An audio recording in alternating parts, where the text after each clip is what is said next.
ancient form of energy that goes back to the dawn of time.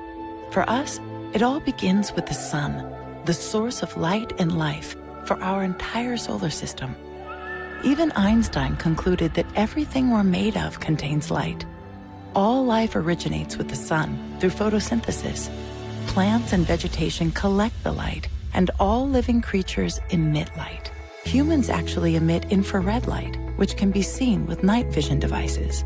We've known for centuries that light has many effects on the body. LifeWave's phototherapy patches use light to stimulate the body's natural healing systems, providing specific health benefits. Here's how the technology works. First, a patch is applied to specific points on the body. Where the patch covers the skin, infrared light emitted from the body is reflected back into the tissue. This stimulates the skin, which in turn stimulates specific regions of the brain. The brain then taps into the body's own natural flow of energy and the ability to heal itself.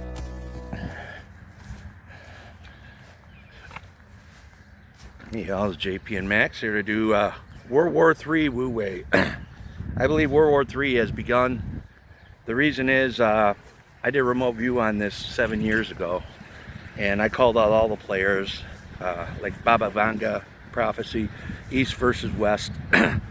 We got Russia, China, Iran, North Korea, Cuba, Venezuela against Rome, the New World Order, the Crown Countries, and the DC Industrial Complex. And in the middle are these troublemakers. That's the banker, the elite, the rabbis, the masons, you know. They're the ones getting both sides fighting. And guess who's getting World War III started? The usual suspects. So I got a couple clips here from South Front and an old remote view I did 7 years ago and did a couple updates on it. But this is before Ukraine. This is before October 22nd. And now we're at a point now where there have been tactical nuclear blasts going off, I believe, in Tartus. And there was a base, a hardened ammo base in Russia. It looked like a tactical nuke hit that. Had a 2.0, 3.0 Richter scale, mushroom cloud, just no radiations. Funny how they could do that without radiation. Yeah, right, Max? Oh. So Israel went to town. They had drones attack the anti-aircraft systems. They went in there and took out 3 chiefs, a couple generals, and a bunch of scientists, up to 20. So things have escalated quite a bit. Iran is nuclear capable. I believe they blew off their first nuke in 2008. It was a North Korean nuke. And they've been cooking up nukes for a long time. They just gone overboard, and they went against the talks, which Trump gave them 60 days, and on the 61st day, they were attacked. So we also got the No Kings going to be protesting all across America. It's Trump's birthday, it's Flag Day, it's 250th anniversary of the U.S. Army. So thank God for our troops. Thank God for Pete Hegseth and Donald J. Trump. Happy birthday, Donald J. Trump. And hopefully we get through the storm, but we're in the storm. So here's a couple clips from South Front Telegram. Hope you enjoy. Ready, Max? Go. All right.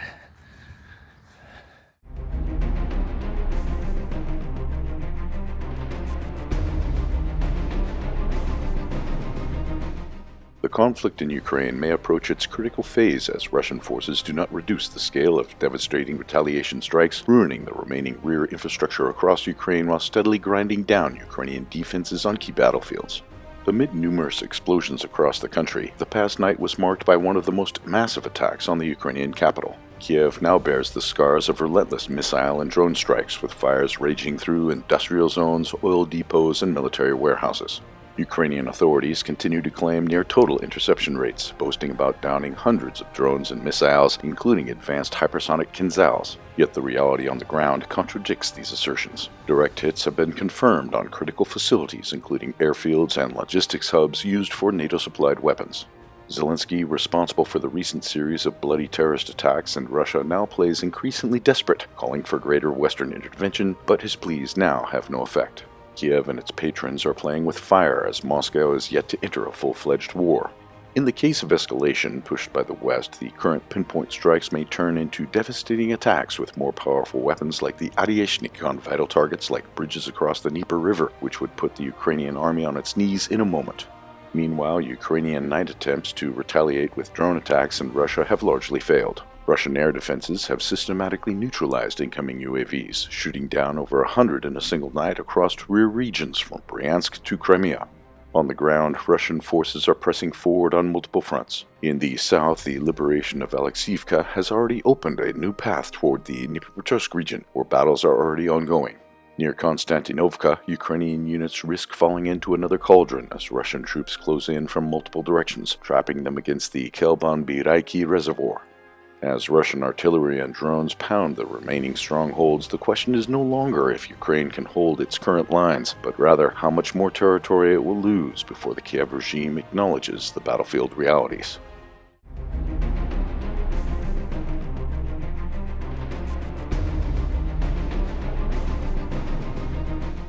Tensions between Israel and Iran have reached an unprecedented level, with reports suggesting that an attack on the nuclear facilities of the Islamic Republic may be imminent.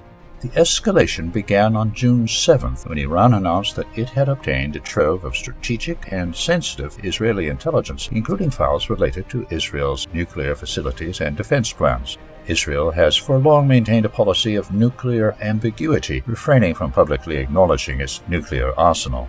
Later, Iran promised to publish the intelligence materials, which were linked by some reports to an electronic attack that targeted Israel's top-secret Noreg nuclear research center last year. Israel ignored the Iranian announcement but began to escalate preparations to attack the nuclear facilities of the country. Nuclear talks between Iran and the U.S. reached a dead end at around the same time, with Tehran refusing to stop uranium enrichment.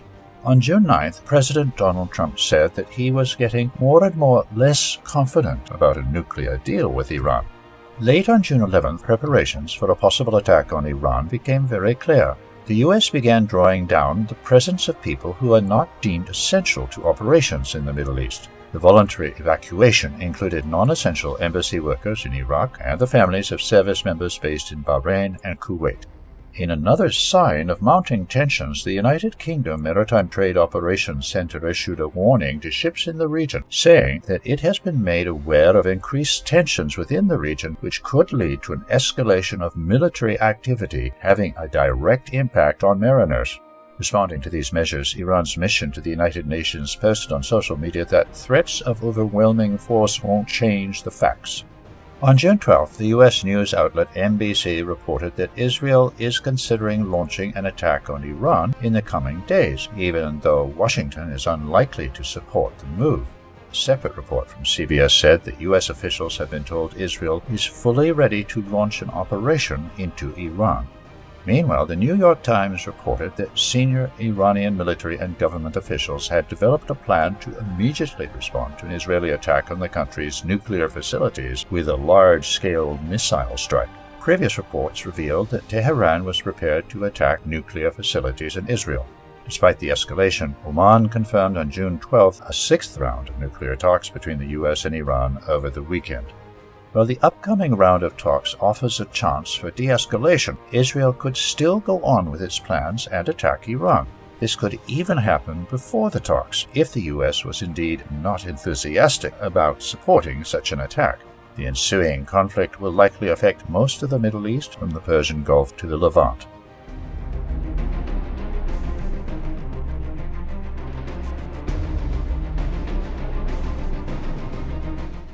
Israel has finally launched its long-awaited attack on Iran, targeting nuclear sites, missile factories, and senior leaders. The Israeli Defense Forces said that the attack, codenamed Operation Rising Lion, targeted dozens of nuclear and military targets, claiming that Iran had enough material to make 15 nuclear bombs within days. Over 200 Israeli aircraft were involved in the strike. The fighter jets dropped over 330 munitions on some 100 targets in the strikes. According to the IDF, the IAF destroyed Iranian air defenses in western Iran. Meanwhile, air defense and ballistic missile sites in the center of the country were attacked by commandos of the Mossad spy agency. The agency reportedly built a secret drone base near the capital, Tehran, and smuggled loads of precision-guided weapons into Iranian territories ahead of the attack. Blasts were reported in the Natanz nuclear facility, Iran's key uranium enrichment facility, as well as in and around the capital, Tehran, where civilian casualties were reported. The extent of the damage dealt to Natanz, which is reported to be around 80 meters deep underground, remains unclear. Several top Iranian officials were killed in the strikes, including Iran's military commander Mohammad Bagheri, Islamic Revolutionary Guard Corps Chief Hassim Salami, and the head of the Khatim al-Anbiya Central Headquarters Ghulam Ali Rashid. In addition to the military commanders, 6 nuclear scientists were also reportedly killed, including Fedouin Abbasi Davani and Mohammad Mehdi Tarhani. Ali Shakmani, a close aide to Iran's supreme leader Ayatollah Ali Khamenei, who played a key role in nuclear talks with the United States, was also killed in the strikes. United States Secretary of State Marco Rubio said right after the start of the attack that Israel took unilateral action against Iran, stressing that Washington was not involved in warning Iran against targeting American troops. Netanyahu announced that the attack on Iran was very successful, implying that Operation Rising Lion was not yet over. Meanwhile, Iran's supreme leader, Ayatollah Ali Khamenei, vowed that Israel will face a severe punishment in response to the attack. The Iranian military also announced that there were no limits on their retaliation to Israel after the attack. The Iranian military launched an attack with some 100 suicide drones right after the Israeli attacks. However, all drones were intercepted by the IAF over Jordan and Syria, reportedly with the help of the US. The Israeli attack was a success on many levels. A proper Iranian response would target Israeli nuclear sites. However, it is still unclear if Tehran wants to go this far. This is without a doubt a make-it-or-break-it point for Iran as a nation.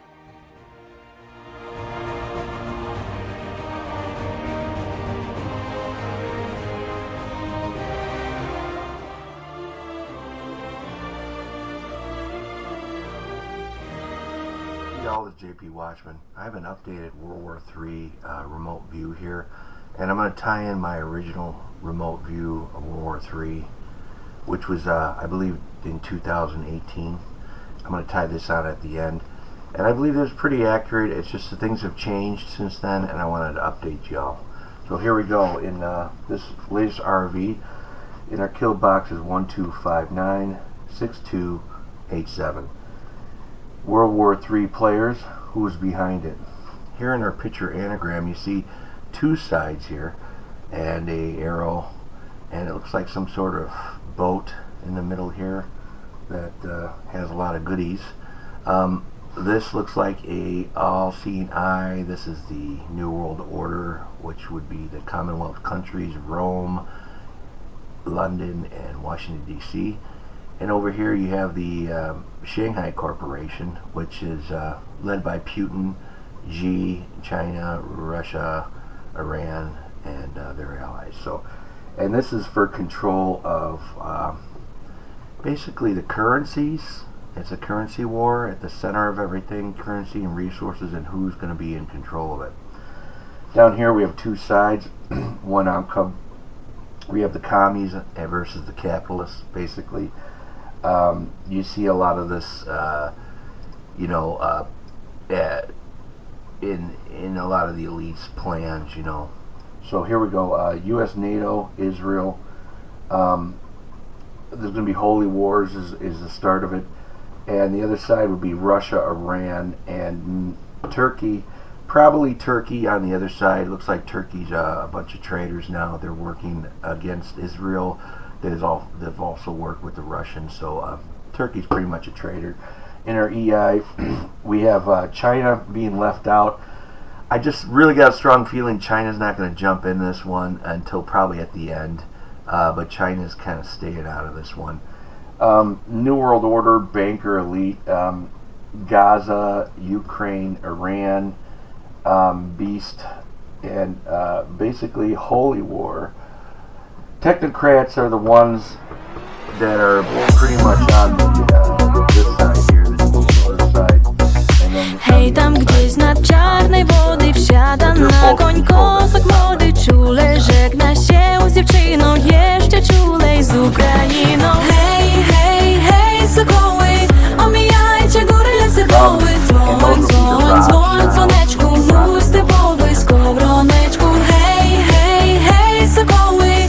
Оміяючи гори лясидовий, дзвонь, дзвонь, дзвонь, дзвонечку мій степовий, дзвонь, дзвонь, дзвонь.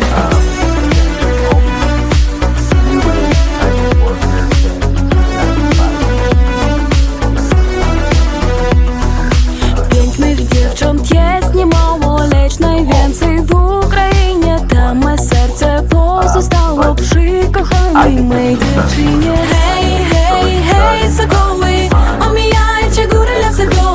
Dzwoń, dzwoń, dzwoń, dzwoneczku mój stepowy, skowroneczku. Hej, hej, hej, sokoły, omijajcie góry, lasy, doły. Dzwoń, dzwoń, dzwoń, dzwoneczku mój stepowy, dzwoń, dzwoń, dzwoń.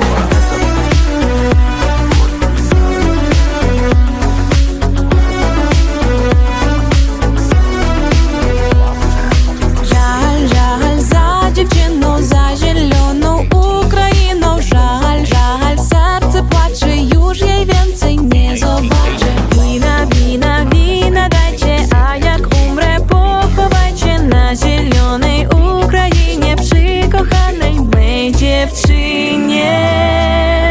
Hej, hej, hej, sokoły, omijajcie góry, lasy, doły. Dzwoń, dzwoń, dzwoń, dzwoneczku mój stepowy, skowroneczku. Hej, hej, hej, sokoły, omijajcie góry, lasy, doły. Dzwoń, dzwoń, dzwoń, dzwoneczku mój stepowy, dzwoń, dzwoń, dzwoń.